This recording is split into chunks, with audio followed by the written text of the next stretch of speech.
Hello guys, magandang araw sa ating lahat, mga mahal kong followers at viewers ng Kuya Mam Vlog. Good morning. Ngayon po may papakita po ako sa inyo. Ayan, nakita niyo po yung lawak ng palayan yan. Ayan. Pero ito pong part po na yan, dati pong sa amin yan. Dala po ng nabaon sa utang. Kaya po ayan, naibenta po yan. Hindi na po amin yan. Ngayon po, i-house tour ko po pala kayo. Kaya po ako nga nag-video ngayon. Papakita ko lang po sa inyo ang realidad na napapalood po natin sa aking vlog. Yung pong napapalood po ninyo na video sa malaking bahay, magandang bahay, sa ano ko yun, sa hipag ko yun. At caretaker ang aking misis to. Ito po ang aking bahay. Ayan. Sa ngayon po, halos dalawang taon na ako dito nakatira. Ayan, wala pa rin bintana yan. Ayan. Yan ang pinaka-safety na ano, para di lang mapasok ng mga anumang hayop, mga pusa o daga. Kaya nakasarang dyan. Tsaka parang di ano, pag pumalakas yung ulan, yung hangin, parang di diretso pumapasok sa bintana. Ayan po. Ito, papakita po naman pala yung ano, yung sa inyo yung aking walang sasakyan na ginagamit. Ayan. Ito po ang aking kauna-unang motor. Ayan, yung Cruzy. Ayan po ang aking motor. Halos 6 na taong na po sa akin to. Sulit na po yan. Yan po naman ang nag-sponsor po dyan sa tulong po ng aking boss, si Boss Memeng. Shoutout Boss Memeng ng Soul's Catering, yung asawa po ni Ma'am Sol. Maraming po salamat sa inyo.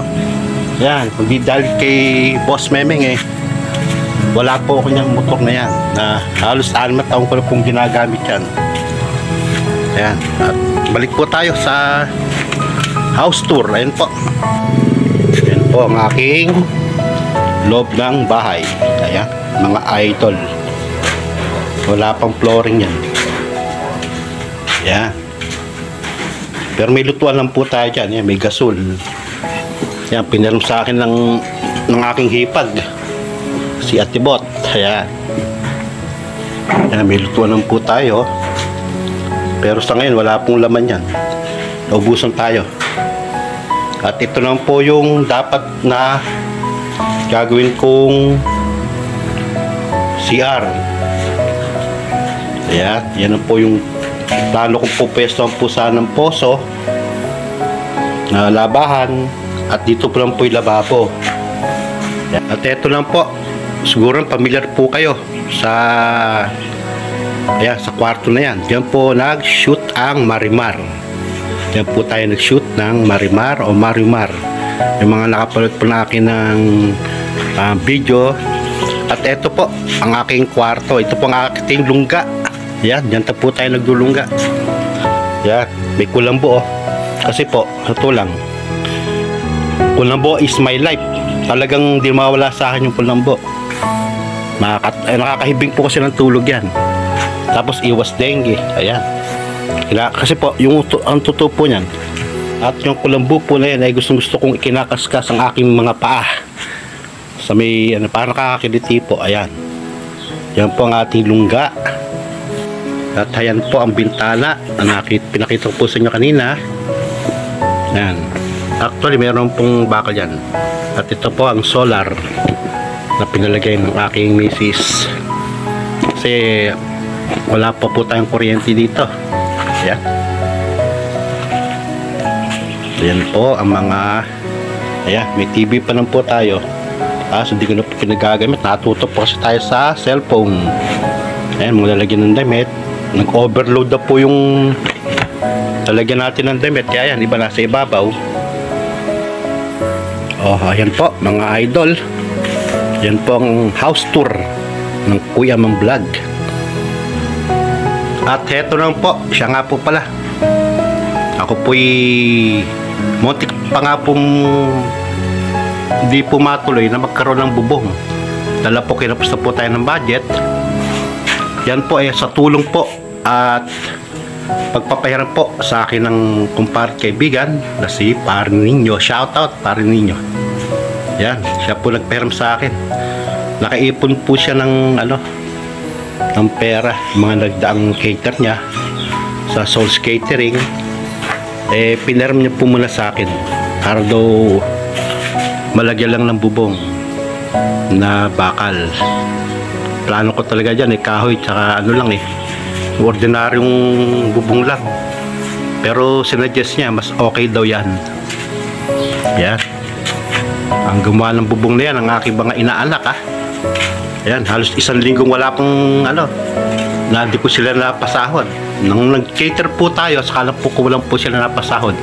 Shoutout sa aking mga inaanak na mabait at masipag, na always na kapag kailangan ko andito agad sila, si Jordan at si Christian.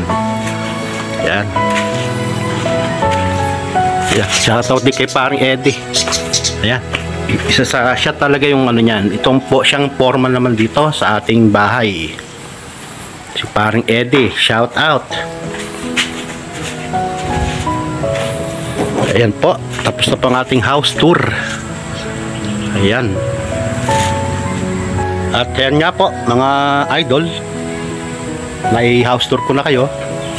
Kaya po ako po humingi po ng pasensya sa mga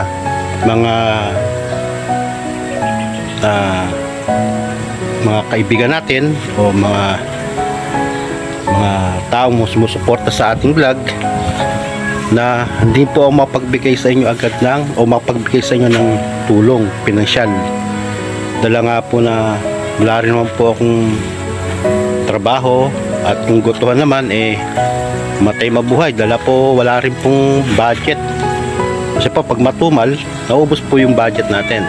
Kaya po ako humingi po ng pasensya sa aking mga mahal na kababayan na malapit sa akin, mga nag-PPM sa aking page.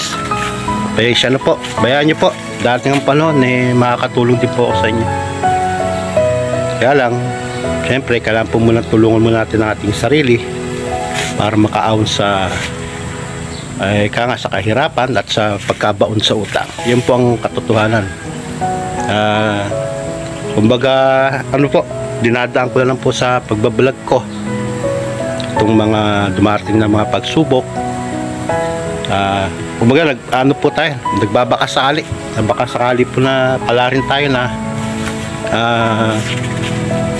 swertihin sa pagbablog.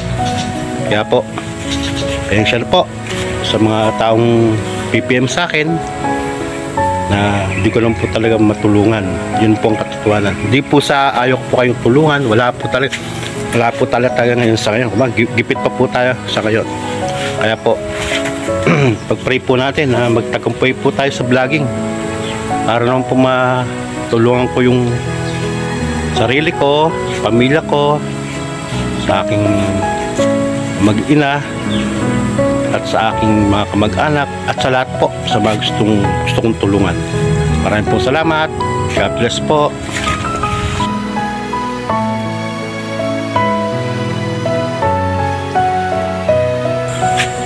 Ayan. Hi, ati na po ako ni Mama Pina. Papasok na po ako sa school.